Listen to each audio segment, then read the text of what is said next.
কলকাতা কিন্তু দুর্দান্ত জয় পেয়েছে চেন্নাই ম্যাচে। চেন্নাইয়ের ঘরের মাঠে গিয়ে চেন্নাইকে পুরো উড়িয়ে দিয়েছিল কলকাতা নাইট রাইডার। এর পরের ম্যাচ কিন্তু রয়েছে পাঞ্জাবের সঙ্গে। শ্রেয়াস আইয়ারের নেতৃত্বে পাঞ্জাব কিন্তু এই বছরে দুর্দান্ত খেলছে এবং পাঞ্জাব যথেষ্ট ভালো ফাইট দিচ্ছে এবং ক্যাপ্টেন শ্রেয়াস আইয়ারও কিন্তু দারুণ ছন্দে রয়েছে। কিন্তু লাস্ট ম্যাচ হেরে গিয়ে পাঞ্জাব তাদের ঘরের মাঠে মুখোমুখি হবে কলকাতা নাইট রাইডারের সঙ্গে। তো এই ম্যাচটাকে নিয়ে কথা বলবো, দুটো দলের শক্তি দুর্বলতা কি সেই নিয়ে কথা বলবো, কোন দলের জেতার সম্ভাবনা কতটা বেশি, কি কি পরিবর্তন কলকাতার হতে চলেছে, সমস্তটা নিয়েই আমরা আলোচনা করে নেব এই ভিডিওতে। তার আগে একটাই রিকোয়েস্ট, চ্যানেলে যারা প্রথমবারের জন্য এসেছো মনে করে চ্যানেলটাকে সাবস্ক্রাইব করে নিও, তাহলে তোমাদের প্রিয় দলের খেলার সমস্ত আপডেট তোমরা এখানে পেয়ে যাবে। তো 15ই এপ্রিল সন্ধ্যা 7:30 থেকে কিন্তু পাঞ্জাবের ঘরের মাঠে মুখোমুখি হবে কলকাতা নাইট রাইডার। এবং আইপিএলের ইতিহাসের দিকে তাকালে এখনও পর্যন্ত 33 বার দুটো দল একে অপরের মুখোমুখি হয়েছে। সেখানে কলকাতার পাল্লা অনেকটাই ভারী। 21 বার কিন্তু কলকাতা জিতেছে, পাঞ্জাব কিন্তু 12 বার জিতেছে। তো দেখেই বোঝা যাচ্ছে কলকাতা কিন্তু অনেক বেশি ডমিনেট করেছে এই পাঞ্জাব দলটাকে নিয়ে। এবং হায়েস্ট রান নিয়ে কথা বললে সেখানে কিন্তু কলকাতা 261 হায়েস্ট রান করেছিল, কিন্তু সেই রান চেস করে দিয়েছিল পাঞ্জাব, তারা কিন্তু 262 করেছিল। এবং লোয়েস্ট রান নিয়ে কথা বললে কলকাতা কিন্তু 109 একবার লোয়েস্ট করেছিল, পাঞ্জাব কিন্তু একবার 119 লোয়েস্ট করেছিল। এবং লাস্ট ইয়ার কিন্তু পাঞ্জাব কলকাতাকে হারিয়েছিল 8 উইকেটে। তার আগে কিন্তু পাঞ্জাব একটা ম্যাচ জিতেছিল, কলকাতা একটা ম্যাচ জিতেছিল। তো লাস্ট দু একটা বছরে কিন্তু পাঞ্জাব যথেষ্ট ভালো করছে কলকাতার বিরুদ্ধে, কিন্তু প্রথম দিকের আইপিএলে পুরোপুরি কলকাতা কিন্তু ডমিনেট করেছিল পাঞ্জাবকে। এবং লাস্ট ইয়ারে কিন্তু শ্রেয়াস আইয়ারের নেতৃত্বে কলকাতা কিন্তু এই পাঞ্জাবের কাছে হেরেছিল। এবার কিন্তু সেই শ্রেয়াস পাঞ্জাবের ক্যাপ্টেন, এবং শ্রেয়াস সত্যি খুব ভালো করছে পাঞ্জাবের হয়ে। যেরকম ধারাবাহিক সে ব্যাটিং করছে, এই ব্যাটিং কিন্তু আমরা কলকাতাতে থাকাকালীন শ্রেয়াসের কাছ থেকে দেখতে পাইনি। এবং শ্রেয়াসের ক্যাপ্টেনশিপ সত্যিই খুবই ভালো, এর আগেও তাকে নিয়ে আমরা প্রশংসা করেছি। এই বছরও কিন্তু শ্রেয়াস অ্যাজ এ ক্যাপ্টেন খুবই ভালো টিমকে নিয়ে কাজ করছে এবং সত্যি ভালো করছে। এবং আইপিএল চ্যাম্পিয়ন ক্যাপ্টেন, তার দিকে তো আলাদা করে এই বছর নজর থাকতোই। এবং সে কিন্তু নিজের নামের সুলভ পারফরমেন্স করছে, দলকেও কিন্তু সেই রকম পারফরমেন্স করাচ্ছে।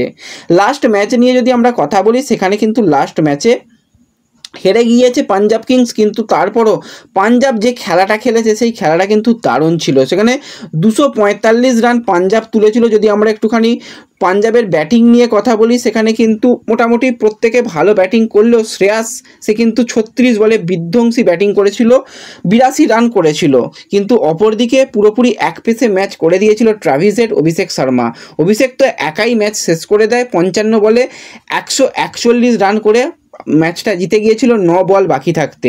কিন্তু শ্রেয়াস দারুণ ব্যাটিং করছে এবং শ্রেয়াস পুরো দলটাকে যেরকমভাবে লিড করাচ্ছে। এবং শুধুমাত্র শ্রেয়াস নয়, এই দলে বেশ কিছু বিগ হিটার রয়েছে। যেরকম আমরা কথা বলবো অবশ্যই প্রভসিমরন সিং, সে কিন্তু একজন big hitter. Marco Stoinis, Glenn ম্যাক্সওয়েলের মতন প্লেয়ার রয়েছে। এছাড়া বোলিং ডিপার্টমেন্টটা তো অল ইন্ডিয়ান যদি বোলিংও বলি, সেখানেও কিন্তু দারুণ বোলিং রয়েছে। আর্শদীপ রয়েছে, চাহাল রয়েছে, তারা কিন্তু দারুণ বল করছে। ইয়াশ ঠাকুর খুব ভালো বল করছে। লাকি ফার্গুসন, সেও কিন্তু একটা সময় কলকাতায় খেলে গেছে, সেও কলকাতা দলের বিরুদ্ধে কিন্তু ভালো করার চেষ্টা করবে। এবং ফার্গুসন কিন্তু যথেষ্ট ভালো বল করছে। কুলদীপ সেনের মতন বোলার রয়েছে। তো বোলিং ডিপার্টমেন্টটা কিন্তু খুবই ভালো রয়েছে। কিন্তু সবথেকে যেটা ভালো রয়েছে ব্যাটিং, সেখানে কিন্তু যদি আমরা তাকাই ভালো ব্যাটসম্যান তো রয়েছে, 4-5টা তো দারুণ ব্যাটসম্যান রয়েছে। টপ অর্ডার যেরকম ভালো রয়েছে, মিডিল অর্ডার ভালো রয়েছে, বোলিং ডিপার্টমেন্টও যথেষ্ট ভালো রয়েছে। এবার কলকাতার লাস্ট ম্যাচে কিন্তু পুরোপুরি চেন্নাইকে উড়িয়ে দিয়েছে এক প্রকার বলতে হয়।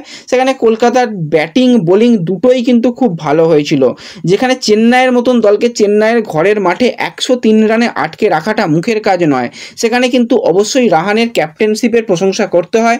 একদম সঠিক পরিকল্পনায় মঈন আলীকে নিয়ে আসা হয়েছিল স্পেন্সার জনসনের পরিবর্তে, এবং মঈন আলী দারুণ এফেক্টিভ বোলিং করেছে। একটা ওভার পুরো ডট করেছিল এবং সেখানে একটা উইকেট পেয়েছে।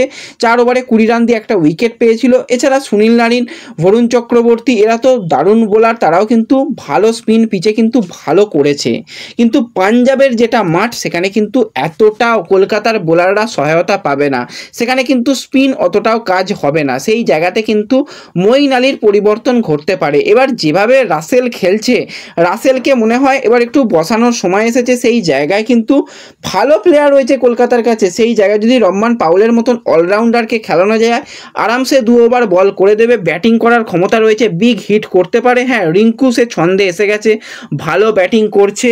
যদি আমরা বলি সুনীল নারিন, সে ভালো ব্যাটিং করছে। রাহানে তো দুর্দান্ত ক্যাপ্টেনশিপ, সাথে ব্যাটিং করছে, সব কিছু ঠিক আছে, কিন্তু রহমান পাউলকে বসিয়ে রাখার কোনো মানেই হয় না, তাকে কিন্তু নিয়ে আসা দরকার। এবং যেরকমভাবে ভালো নেটে বোলিং করছে এখন অ্যানরিচকে কিন্তু এই ম্যাচে নিয়ে আসা যেতে পারে। মাঠটা বড় রয়েছে, সেই জায়গাতে কিন্তু অ্যানরিচের বোলিং খুব ভালো হতে পারে। তো এই দুটো পরিবর্তন কিন্তু আসতে পারে। এই দুজন প্লেয়ারের মধ্যে কিন্তু কোনো এক প্লেয়ারকে আমরা বিদেশি প্লেয়ার হিসেবে দেখতে পাবো। ইন্ডিয়ান প্লেয়ার কোনো রকম চেঞ্জেসের দরকারই নেই। সেখানে কিন্তু হর্ষিত রানা, বৈভব আরোরা দারুণ কৃপণ বোলিং করছে এবং যেরকমভাবে বলকে নাড়াচ্ছে খুবই ভালো লাগছে। তো ওভারঅল দেখতে গেলে কিন্তু একটা আমরা সবথেকে হাড্ডাহাড্ডি ম্যাচ দেখতে পাবো।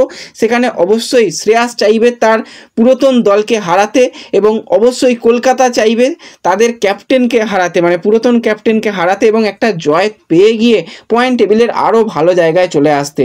এবং কলকাতা যথেষ্ট ভালো করেছে লাস্ট ম্যাচে, যেরকম পুরো টিম পারফরমেন্স করেছে, সেই পারফরমেন্স করতে পারলে এই ম্যাচে কিন্তু জয় পাওয়ার চান্সেস রয়েছে। তো ওভারঅল কিন্তু কলকাতার দিকে ম্যাচ রয়েছে।